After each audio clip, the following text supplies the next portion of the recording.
As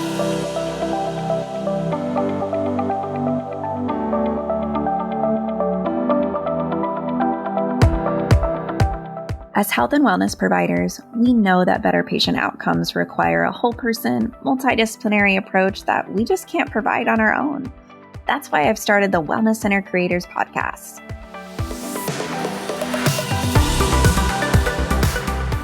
I'll be bringing you interviews with experts, tips, tricks, secrets, resources, systems, and solutions so that you don't have to reinvent the wheel. And creating your wellness center won't feel like starting over.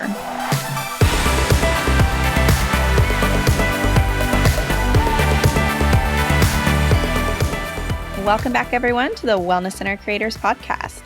Today on the show, we have Ildi Arlette. Ildi, welcome to the show. Super to be here. Let's start with you sharing a bit about yourself with our audience and how did you get to be doing what you're doing now? Like most entrepreneurs, completely by accident.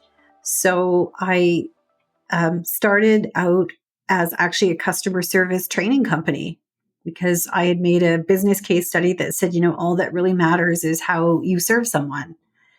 The rest is peripheral. And so when I was doing training in customer service, it was really actually to restaurants and hotels, luxury hotels, and fascinating work. And, I was really young in my 20s. This is, 30 years ago now. And I very quickly in one of those customer service sessions started to see a trend that I was going to see for the next 4 years, which is there were a lot of leadership challenges amongst the team in reaching the service standards that they wanted to. And there were a lot of team dynamic issues. So I'd like to say that I was like super strategic and built the company out that way, but really I saw a need and then pivoted from doing customer service to leadership and team development. Fast forward several years, I was asked to do a session for a friend, a training session, where I got to combine customer service training with leadership and team dynamic. And in that session, which I was just helping out a friend, there were a couple of people in the audience that came up to me at the break and said, "We'd love to chat with you more because these principles that you're talking about in tying together service, leadership, and team, we need these in our clinic." So in my head, I said, "What's a clinic? I wonder, I must Google this later." And it ended up that the two people who came up at the break, one was a rep for a national pharmaceutical company that sells products to med spas. And the other one is a really renowned med spa here in Canada. That's how I got into working with med spas. And I've been doing that exclusively since 2003. Amazing. So interesting. I always love hearing how we got to be doing what we're doing.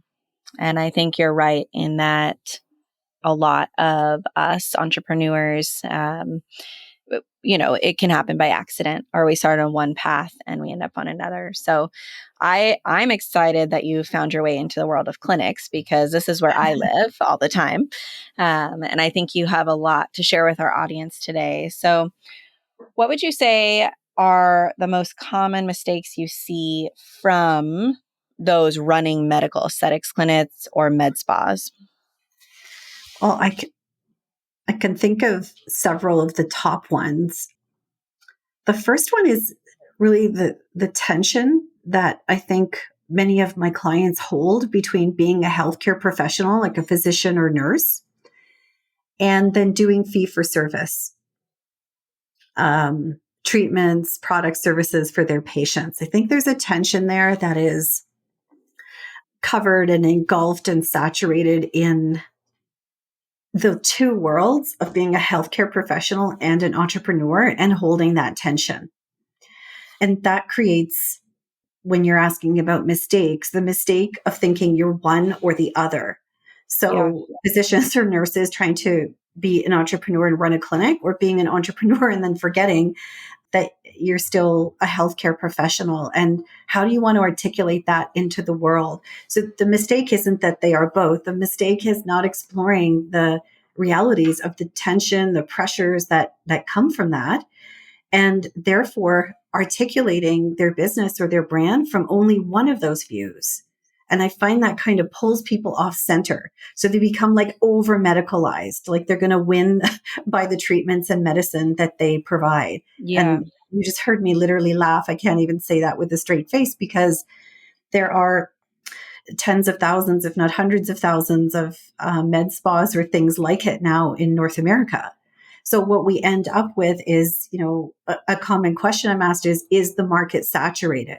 And I don't think we have a crisis of saturation. I think we have a crisis of authenticity. And I wish that people would address that tension a little bit more. I think another one is simply not respecting themselves as human beings trying to be an entrepreneur, a human being trying to be a healthcare professional in this day and age, especially, and everything that comes with it.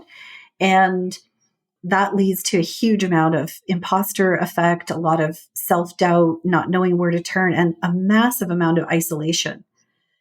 And then I think another mistake that people make is they underestimate how that leadership role impacts team and the skills that they need around.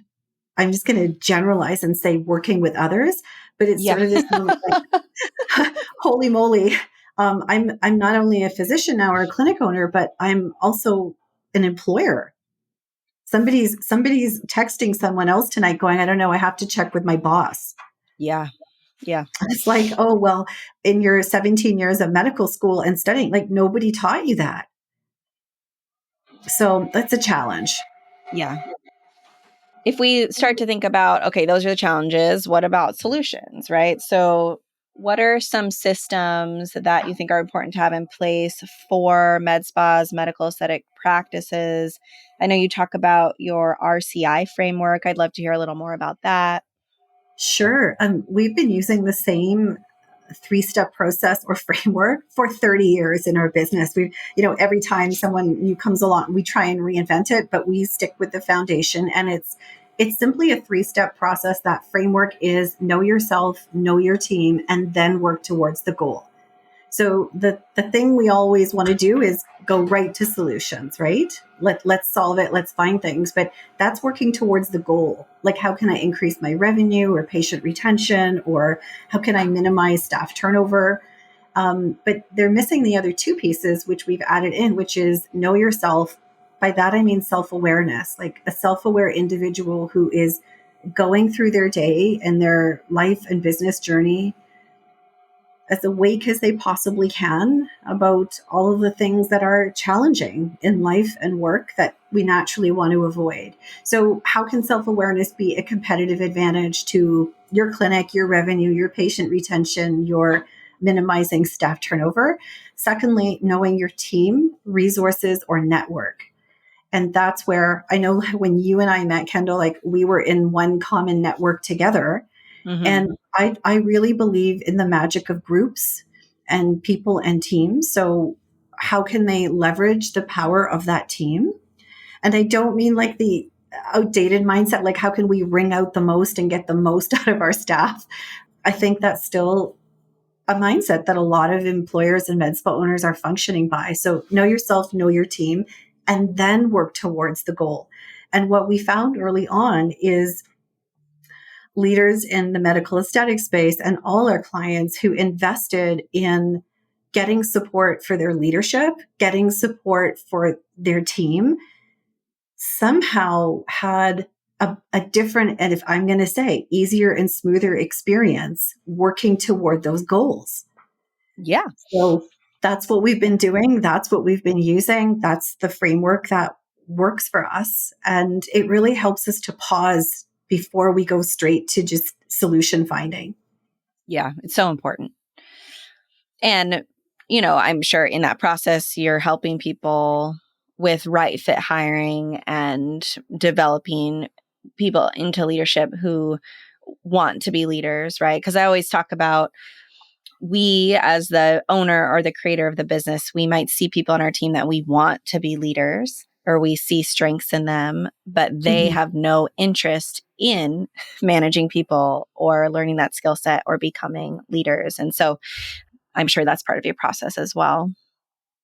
It really is. And, to be perfectly honest, it has been a 20-year challenge to describe what it is we do and how we help people. What I know is we're really addressing 3 or 4 areas that are a huge concern. So they come to us for the external, right?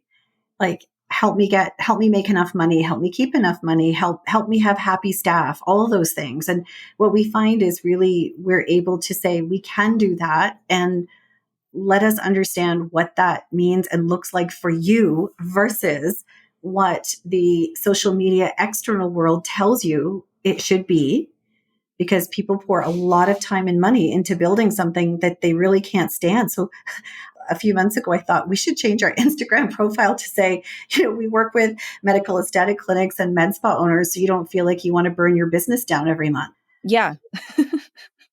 Like, That's perfect. That is the ultimate call to action, right? well, that's it. And I think, people are feeling like they need a business or leadership degree to do this, to cope with where they found themselves. And sadly, Kendall, I do have clients who, they're like, the MBA is the solution. So 21 years later now, I've seen some clients get MBAs, and it's not the way through for most It's people. not the solution. We're here to tell you. Yes. It's Listen well, to Kendall.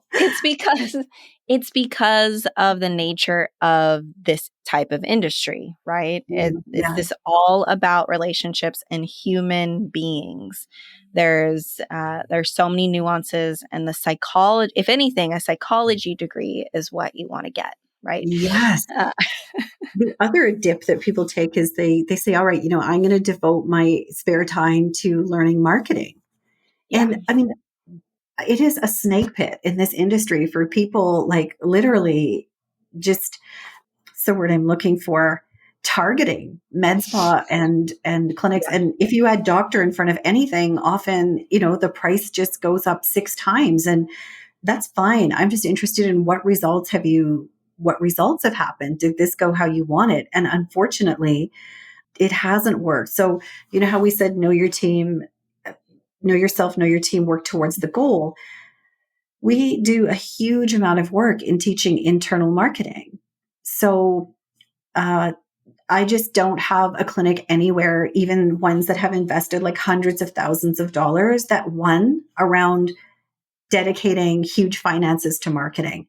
That was not the way to build better patient relationships and client relationships. And so much of our industry is like sort of a race to the bottom around pricing.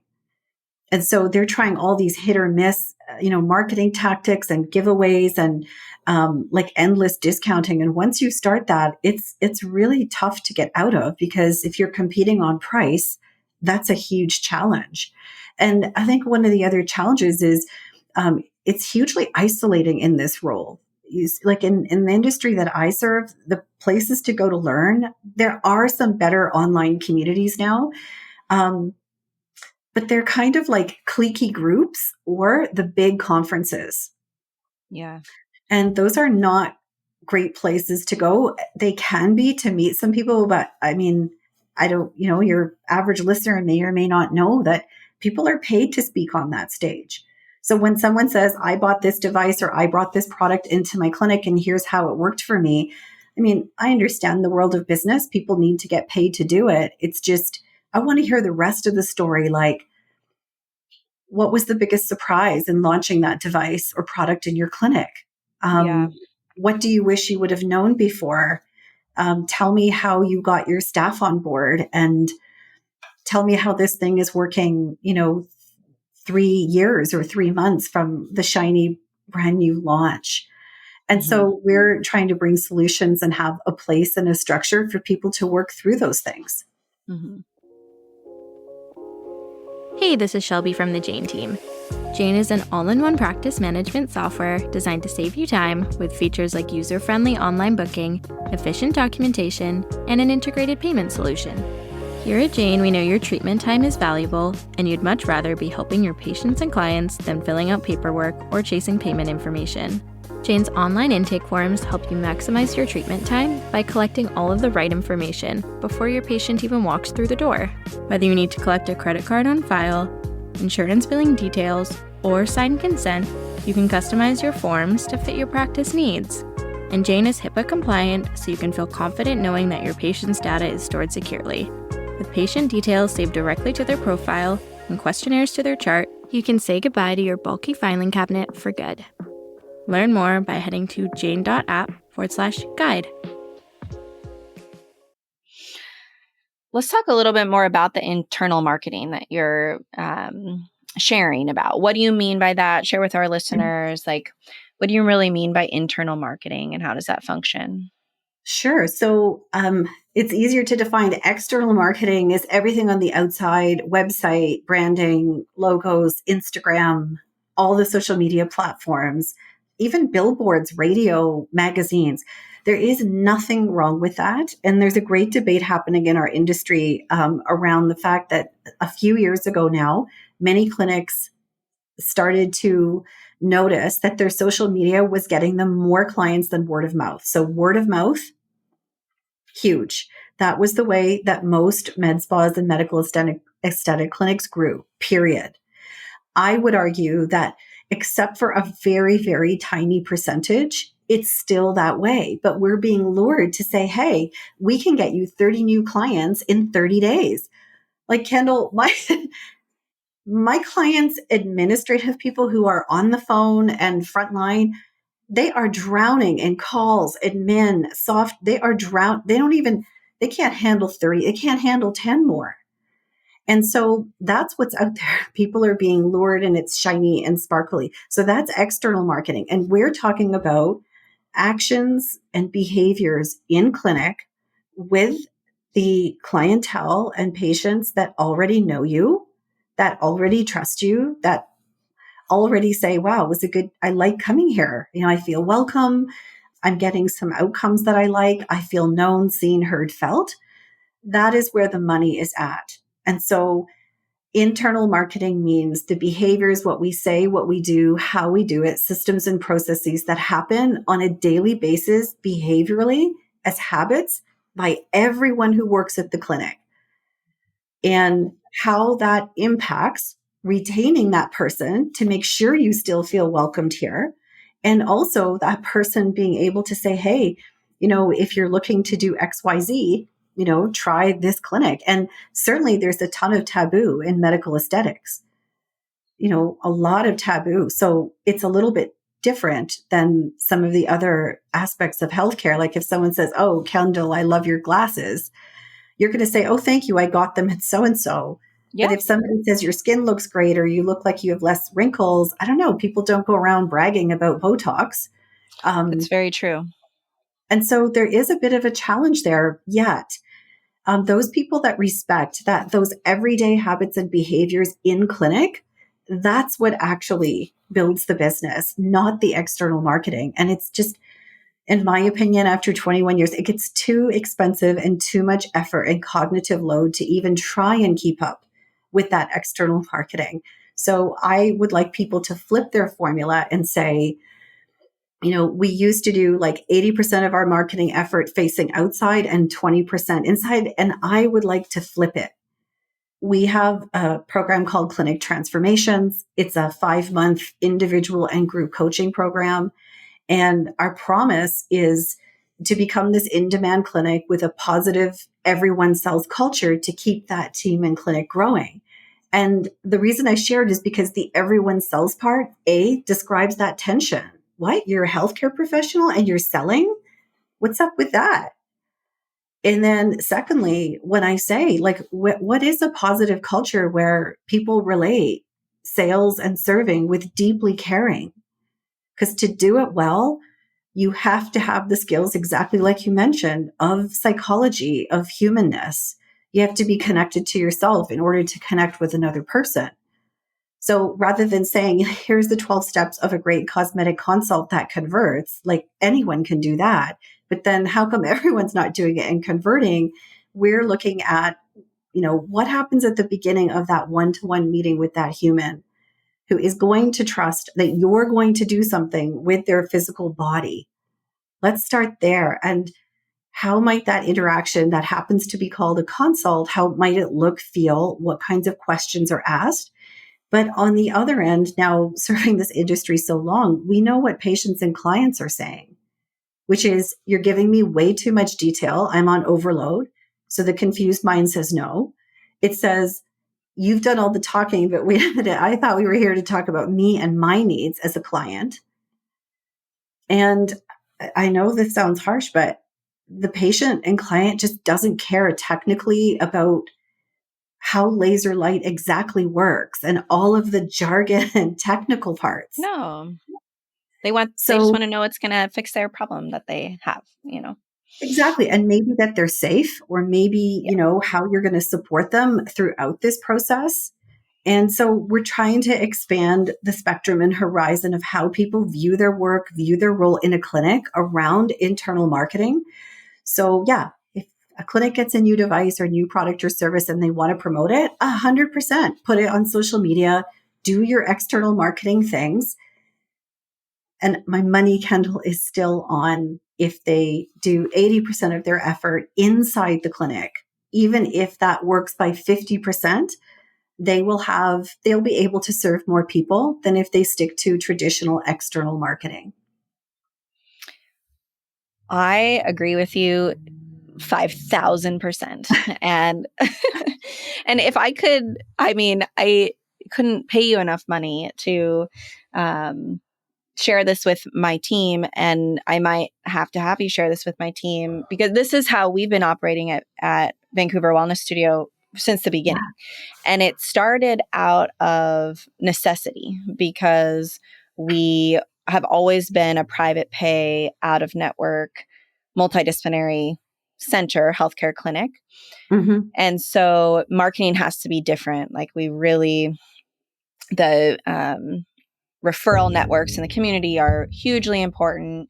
And we're extremely collaborative team. And so we always say that in-house referrals are a side effect of how we work, which is providing collaborative healthcare.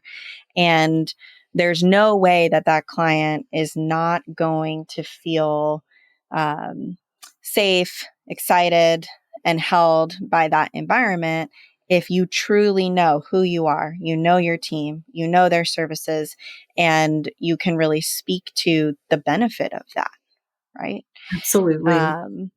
And it is hugely important. And I think so when new healthcare providers join our team, it doesn't matter what the modality it is, right? Mm-hmm. They're coming in with a mindset of, I shouldn't have to do marketing, right? Mm-hmm. I'm a healthcare provider. I shouldn't have to sell. And I Yes. definitely shouldn't have to sell if I'm an employee. And Yeah. so this is something we're always, it's built into our structure here. And we do a ton of internal marketing here. But it's that constant education, as the team shifts and grows over time of, why is this important? Why is it still valuable? I know you're seeing the shiny object over here. You want us to do more Google ads. You want us to do more Google ads. Yes. But what I need you to do is nurture and learn more about the patients that you have in front of you and help them see the benefit of this new service, right? For sure. And you've described, Kendall, like your experience and that tension with the team of, why should I have to sell? That's your job as the business owner. Hurry up and find the Exactly. magic marketing pill, and I'll be Exactly. here just doing my services. But they're Right. inseparable. So there's two very doable tips that I would love to share Yes, around please. this whole shared mentality that in all our businesses, this external marketing is only going to take you so far. So internal marketing, think, if we asked every single patient after their appointment or interaction with us, like anything, any interaction, whether it's social media, an appointment link, but especially when they interact with us virtually or in real life, is ask them the question, after that interaction, or picture what they would say. And if you don't know, ask is, what do you wish would have happened? And sometimes they'll say, I wish the book now button was bigger, or I wish I could ask questions, reach you somehow without having to make an appointment, but still ask a question, or I wish I knew what was allowed, or I wish I had more privacy in the waiting area, or always like, I wish the room wasn't so warm. Like that's just, I don't know why, but that comes up always in every business. And then the other one is just picture an exercise. If you were walking your client and just think of like one client and say you had extra time before their appointment. So you decided you were going to give them a tour. And I'm Yeah. talking the whole tour, like the staff kitchen with the sink full of mugs that everybody's annoyed that nobody washes. If you were to walk a patient or client through your clinic and show them inside every room, literally open the door and don't worry about privacy. It's a pretend exercise. And you said to them, this is where our scheduling coordinators sit, and this is our laser room, and this is our therapeutic room, and this is our, quiet room. What would you walk around and be saying? And what do you think they would have the following reaction to, which is, oh, I didn't know you did that here. Or Yep. I didn't know you had one of those here. So whether what you had is, I don't know, a body contouring device or a laser, or whether it was like your scheduling coordinators. I didn't know that you even had scheduling coordinators. I just always go through your site. Yeah.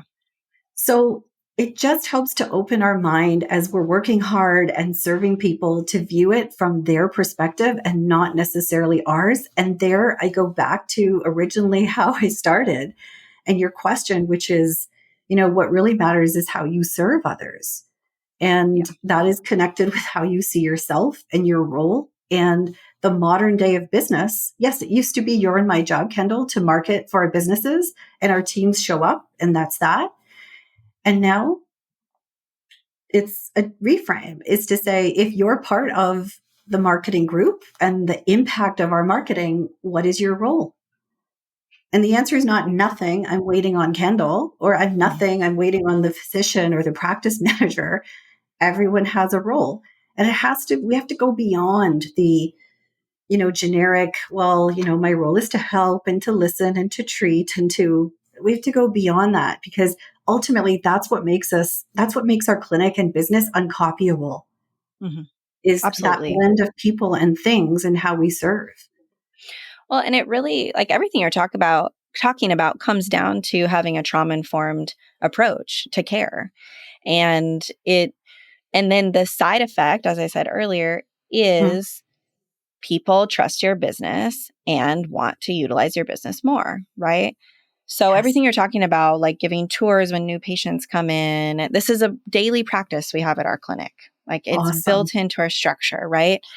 Your new person come in, doesn't matter who they are, they're going to get a tour because they need to know where things are, right? It's orienting people to the space. What can they expect? Where is the bathroom? Where is the tea? And then on the tour, right, then you're explaining everything you offer there, and it happens every single day. Oh, I didn't know you had this here. I didn't know you had this here. But those details of like like you were talking about earlier, the provider really prioritizing listening, no matter what service they are about to provide, listening to the patient beforehand is like, that's where the trauma informed education and skills and approach make a Yeah. huge, huge difference to that person's experience.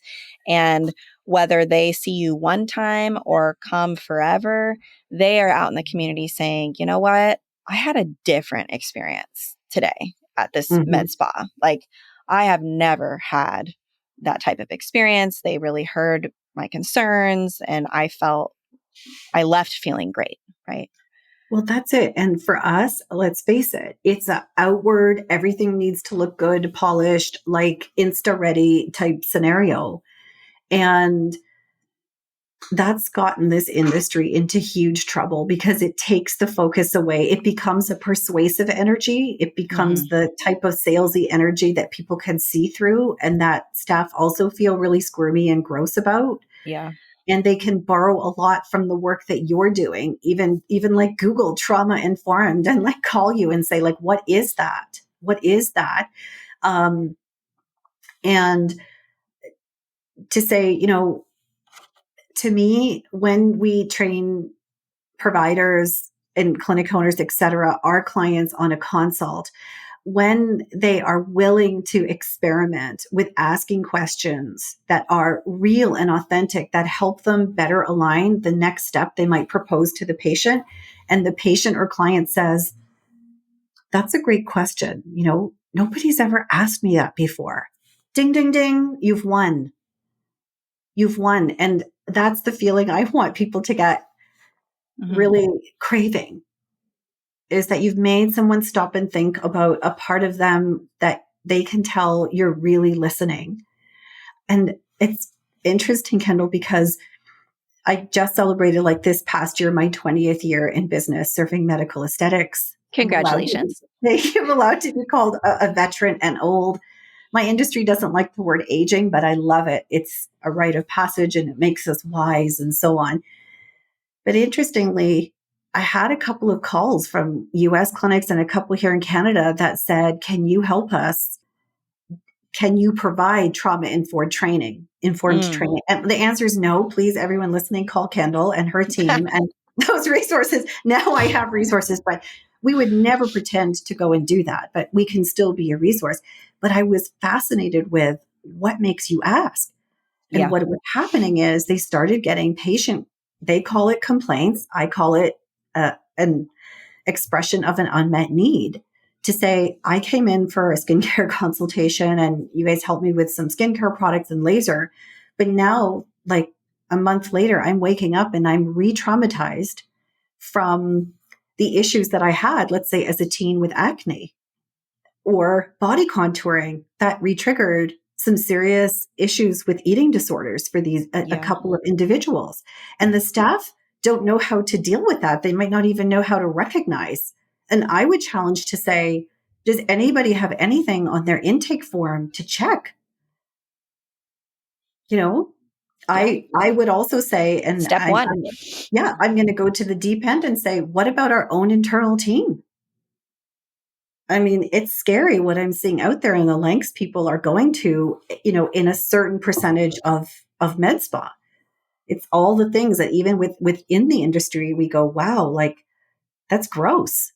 Yeah. I mean, I respect, people do whatever they want with their body, but ultimately, we are one field and people unfortunately see us the same. But where is the support for people perhaps that work for us who are recovering or dealing with or traveling through or are living with someone who's traveling through this?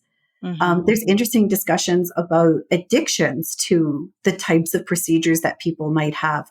Everything from, like, I'm not just talking to plastic surgery, I'm talking like to retinol, to these types of things and where it fits in.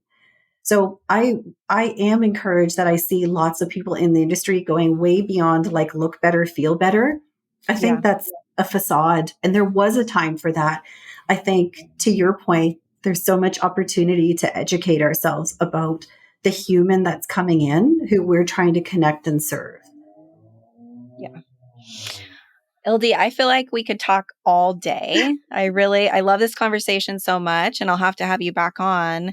Before we close, I'd love for you to share with the audience kind of what you're working on, what's coming next for you in your business, and how can people find you and take advantage of your masterclass? Yes, we would love to connect with anyone who wants to work with us, but also people who have questions or opinions about this discussion. The best place to find me is on Instagram at Ildi, ILTI_Arlette. And we do have our Clinic Transformations program that's coming up in December for people who want to do a deep dive and come into this community, get supported in leadership skills and some of the med spa how-tos, business how-tos.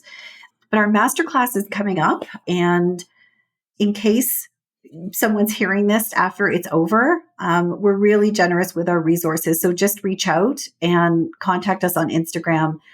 You can always find us at resultscontinuum.com and find out what's happening there. And we're here. Ildi, thank you so much for being here. Thanks for having me, Kendall. This was fun. We'll talk to you soon. Take care.